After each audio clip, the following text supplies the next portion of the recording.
Hey everyone, welcome back to my channel. और इस video में मैं डिस्कस करूंगी about the determinants of India's foreign policy. So let's begin. Foreign policy किसी country की जो है वो वैक्यूम से ओरिजिनेट नहीं होती है। ये गाइडेड होती है और शेप्ड होती है including various factors like history, culture, geographical factors, political system and many other factors. तो इन फैक्टर्स में अगर हम देखें तो ज्योग्राफी और नेचुरल फ्रंटियर्स जो है ये जो है चेंज नहीं होते हैं। लेकिन अगर हम बात करें डोमेस्टिक और एक्सटर्नल एनवायरनमेंट की तो ये फ्रीक्वेंटली चेंज होते रहते हैं। तो किसी कंट्री की फॉरेन पॉलिसी जो है उनमें क्या कंटिन्यूटी रहती है और क्या क्या चेंजेस आते हैं वो इन्हीं सभी फैक्टर्स के थ्रू जो है डिसाइड होती है।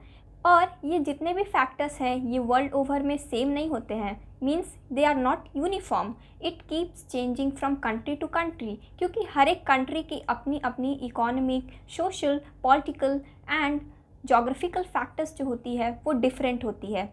जस्ट लाइक अगर हम एग्जांपल लें इंडिया की और चाइना की तो इनमें बहुत सारी डिफरेंसेस है। From politics to economy to geography, everything is different. तो इसलिए ये जितने भी फैक्टर्स हैं ये हर कंट्री के अलग होते हैं एंड हेंस जो फॉरेन पॉलिसी होती है वो भी बहुत ही डिफरेंट होती है हर कंट्री की। तो डिटर्मिनेंट्स ऑफ फॉरेन पॉलिसी जो है वो बेसिकली 8 हैं। सो ये हैं culture, history, geography, economic situation, social structures, international trends, domestic milieu and leadership. So हम एक एक करके इन सभी के बारे में डिटेल में जानेंगे। तो पहला जो है डिटर्मिनेंट इट इज़ कल्चर। तो कल्चर की जब हम बात करते हैं तो ये एक ऐसा वर्ड है जिसे बहुत ईजिली समझा जा सकता है, लेकिन जब एक्सप्लेन करने की बात आती है तो इट इज़ वेरी डिफ़िकल्ट। और ये एक बहुत ही इम्पॉर्टेंट कंसेप्ट है in international relations. So basically culture जो है ये है एक ह्यूमन पार्ट ऑफ एनवायरनमेंट जिसको कि कम्युनिकेट किया जा सकता है। So communication in the sense कि it provides meaning and knowledge of the human activity socially जो कि परफॉर्म की जाती है, वो किसी कंट्री में या फिर in relation to the world. जैसा कि हम एग्जांपल लें तो लास्ट ईयर शी जिनपिंग जो है वो हमारी कंट्री में विज़िट किए थे इंडिया में।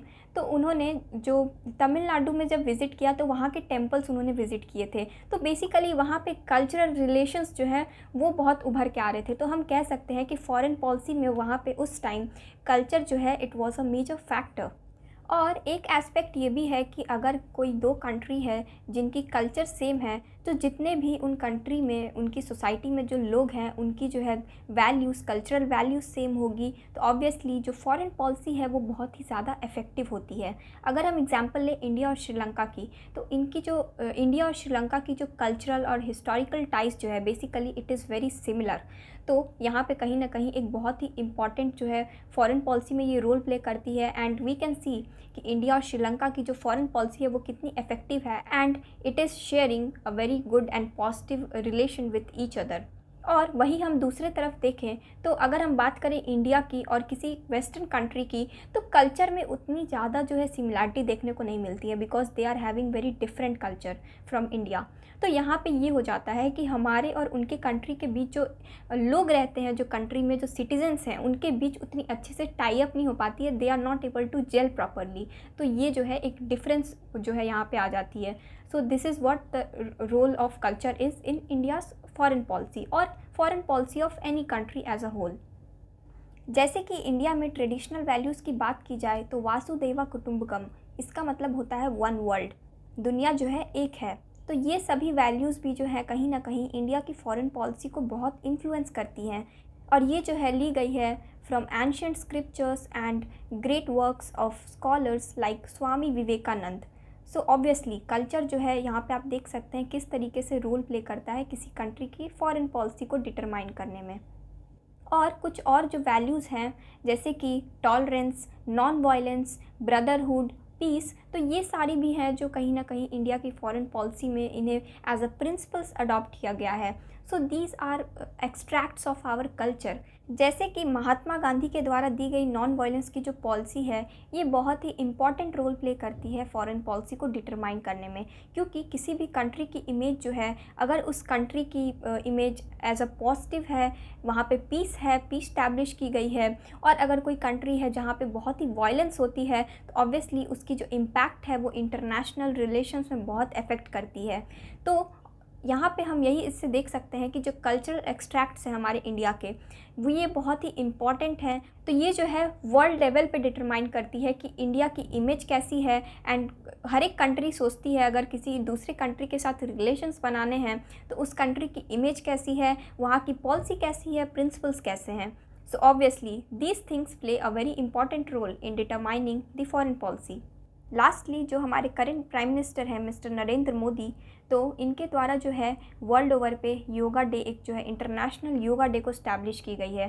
तो ये भी हमारे कल्चर को कहीं ना कहीं इंटरनेशनल लेवल पे प्रमोट करता है, and it plays a very important role in the India's foreign policy. History की जब हम बात करते हैं फॉरेन पॉलिसी में, तो अक्सर हम देखते हैं कि जो इंडिया है या फिर और भी बहुत सारे आज के डेट में जो सॉवरेन स्टेट्स हैं या नेशंस हैं, वो कहीं ना कहीं ब्रिटिश के द्वारा रूल किए गए थे हिस्ट्री में। तो आज के डेट में हर एक कंट्री जो है it is adopting anti imperialistic and anti colonialistic society, because history में कॉलोनियलिज्म एंड इम्पीरियलिज्म की बहुत ज़्यादा जो है इन्फ्लुएंस थी सभी कंट्रीज़ पे।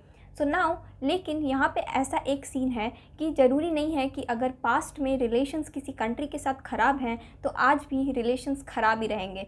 इसका बेस्ट एग्जांपल है यूएस एंड जापान। यूएस और जापान के बीच जो रिलेशंस है वो बहुत ही ख़राब थे पहले, बिकॉज़ यूएसए ने जो है अटैक की थी जापान पे न्यूक्लियर वेपन्स के थ्रू। एंड आज के डेट में आप देख सकते हैं कि यूएसए और जापान की जो रिलेशंस है वो बहुत ही ज़्यादा अच्छी है। तो ऐसा बिल्कुल नहीं है कि अगर किसी कंट्री की रिलेशन पास्ट में ख़राब थी तो आज के डेट में भी वो ख़राब ही होगी। और हिस्ट्री जो है वो हेल्प करती है किसी कंट्री और उनके लोगों को समझने में, क्योंकि हिस्टोरिकल जो रिलेशंस होते हैं तो वो कहीं ना कहीं अगर सिमिलर हैं तो वहाँ पे हिस्ट्री, कल्चर, ये सिमिलरिटी जब आती है तो ऑब्वियसली जो सोसाइटी है दोनों कंट्रीज़ की, वो कुछ कहीं ना कहीं जो है उनमें सिमिलरिटी होती है। तो हिस्ट्री कहीं ना कहीं जो है बहुत इंपॉर्टेंट रोल प्ले करती है फॉरेन पॉलिसी को डिटरमाइन करने में। और एक ये भी बात है कि टोटली हम हिस्टोरिकल फैक्ट्स पे ही फॉरेन पॉलिसी को नहीं बना सकते हैं, क्योंकि यहाँ पे ये रीज़न है कि हिस्ट्री जो है वो कुछ और थी और आज के डेट में बहुत सारी कंट्रीज़ हैं जिनके रिलेशंस अगर हम हिस्ट्री से कंपेयर करें तो वो बहुत ही डिफरेंट हैं। तो हालांकि हिस्ट्री को टोटली इग्नोर नहीं किया जा सकता है, लेकिन पूरी तरीके से हिस्ट्री पे आश्रित हो जाना ये भी एक अच्छी बात नहीं है। तो जैसे कि ब्रिटिश ने जितने भी बॉर्डर सेटलमेंट्स की थी हमारी नेबरिंग कंट्रीज़ के साथ, पाकिस्तान, चाइना, आप ले लीजिए एग्जाम्पल के लिए, तो हम देख सकते हैं कि उन्होंने जो सेटलमेंट की थी और आज के डेट में जो जितनी भी डिस्प्यूट्स चली आ रही हैं वो इसी वजह से, क्योंकि कहीं ना कहीं बहुत जल्दीबाजी में बिना मैप बनाए एक हेस्टली जो है इन सभी चीज़ों को किया गया। और आज के डेट में हम अभी भी देख रहे हैं कि हमारी कंट्री की नेबरिंग कंट्रीज़ के साथ कितनी बॉर्डर टेंशन्स हैं। जैसे पाकिस्तान के साथ पाकिस्तान ऑक्यूपाइड कश्मीर हो गया, एंड चाइना के साथ चाइना ऑक्यूपाइड कश्मीर हो गया।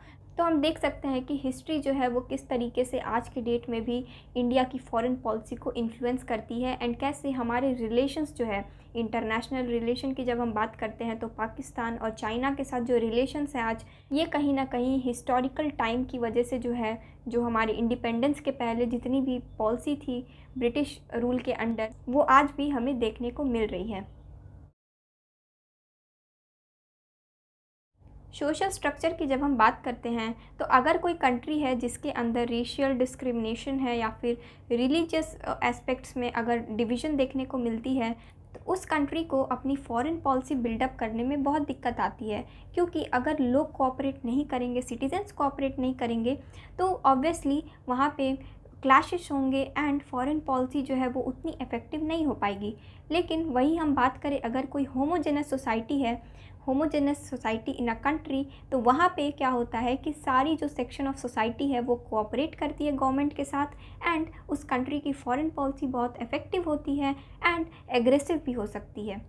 जैसे कि पोस्ट वर्ल्ड वॉर 2 के बाद हमें देखने को मिलता है कि बहुत सारी कंट्रीज़ ने अपनी कंट्री की यूनिटी के लिए, उसकी प्रमोशन के लिए उन्होंने nationalism and some other ideologies like liberalism या फिर फ्रेंच रिवॉल्यूशन से अडॉप्ट की गई लिबर्टी, इक्वालिटी एंड फ्रेटर्निटी, इन सभी वैल्यूज़ को अडॉप्ट करके अपनी कंट्री को यूनाइट करने की कोशिश की है। तो इससे जब सोशल डिफरेंसेस घटते हैं तो फॉरेन पॉलिसी बहुत ही उभर के आती है और बहुत ही बेहतरीन होती है। जैसे इंडिया की नॉन अलाइनमेंट पॉलिसी की जब हम बात करते हैं तो ये भी कहीं ना कहीं डोमेस्टिक सोशल फैक्टर्स के कारण ही जो है ये पॉलिसी निकल के आई है, एमर्ज हुई है। तो यहाँ पे हम देख सकते हैं कि कैसे सोशल फैक्टर्स जो कंट्री की होती है वो किस तरीके से इन्फ्लुएंस करती है फॉरेन पॉलिसी को। अगर हम एक नेगेटिव साइड देखें तो इंडिया की रिलेशन जो श्रीलंका के साथ है, वहाँ पे तमिल्स को लेके जो इशू है, तो इस वजह से इंडिया और श्रीलंका के बीच अच्छे रिलेशंस नहीं हैं।